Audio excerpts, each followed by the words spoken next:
Ya, halo pemirsa, selamat pagi. Kembali Anda di Power Breakfast bersama saya Karlina Dewi dan rekan saya Desya Suhardiman. Di segmen talk show kali ini kita akan membahas mengenai polemik kenaikan harga kedelai impor. Ya, seiring dengan pelemahan rupiah yang signifikan mempengaruhi harga barang produk impor, termasuk kedelai yang banyak dibutuhkan untuk bahan baku tahu dan tempe. Ya, sejak seminggu terakhir harga kedelai untuk bahan baku tahu tempe mengalami kenaikan harga dari biasanya sekitar Rp710.000 per kuintal menjadi Rp850.000 per kuintal. Dan seperti biasa sebelum kita akan membahasnya, kita simak dulu tayangan berikut ini.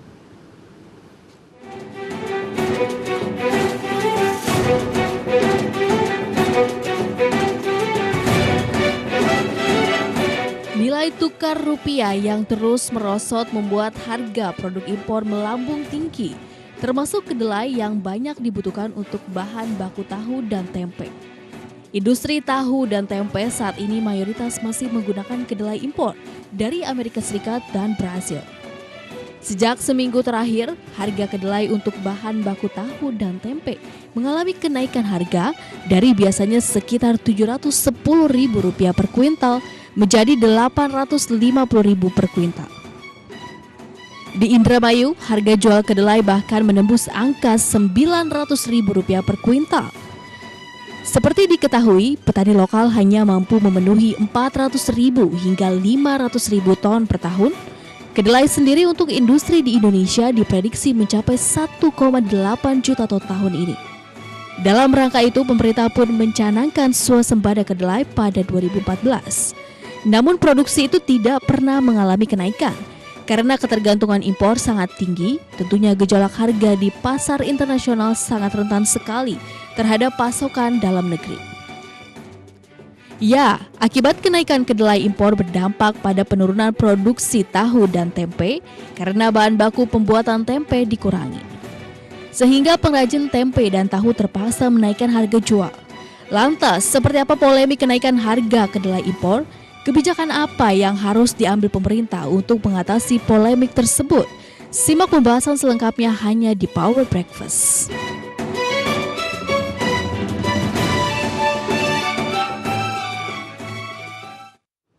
Ya, pemirsa, untuk membahas mengenai polemik harga kedelai impor sudah hadir bersama kami Bapak Ali Basri, perwakilan Indonesia Dewan Ekspor Kedelai dari Amerika. Selamat pagi Pak Ali. Selamat pagi Pak Ali, apa kabar Pak pagi ini? Kabar baik ya, terima kasih kehadiran di studio kami.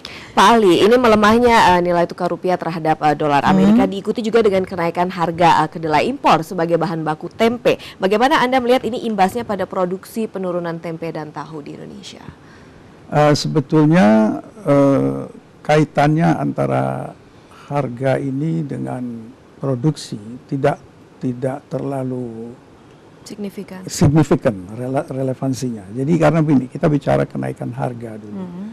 Sebetulnya kenaikan harga kedelai ini bukan semata-mata kenaikan rate dolar, tapi juga sebagai komoditi dunia, kedelai ini itu pasarnya ditentukan oleh bursa Chicago. Kita ikuti sekarang ini bursa Chicago. Sebagai komoditi di dalam bursa itu sangat fluktuatif.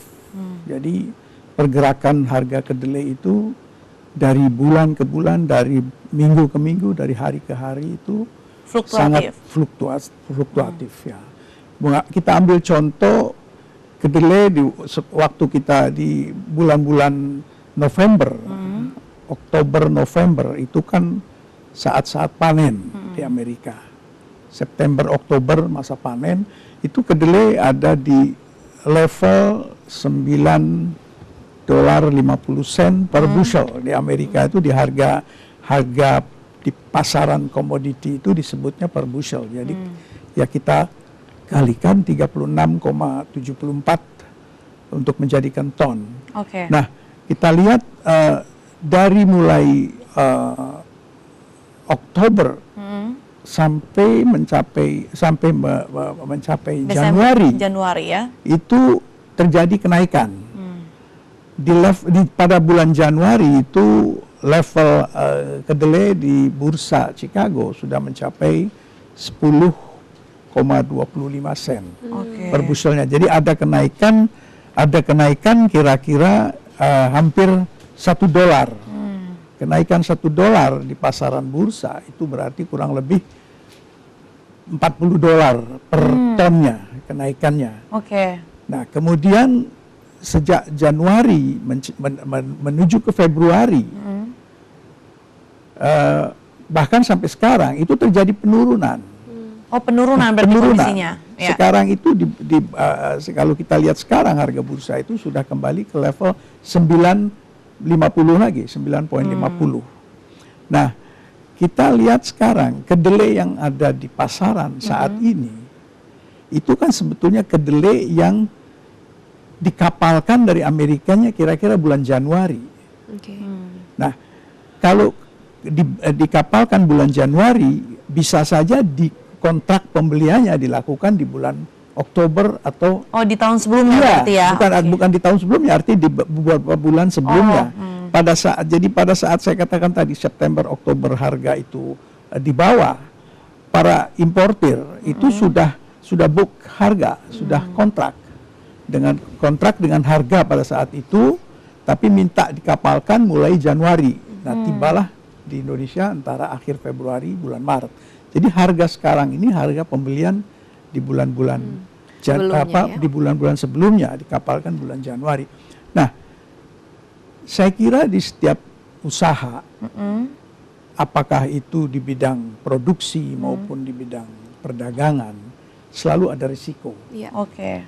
Jadi para importir ini, terutama importir yang sudah lama bergelut di bidang kedelai ini dan volumenya juga besar, tentunya mereka punya peralatan-peralatan untuk menopang atau mengatasi risiko.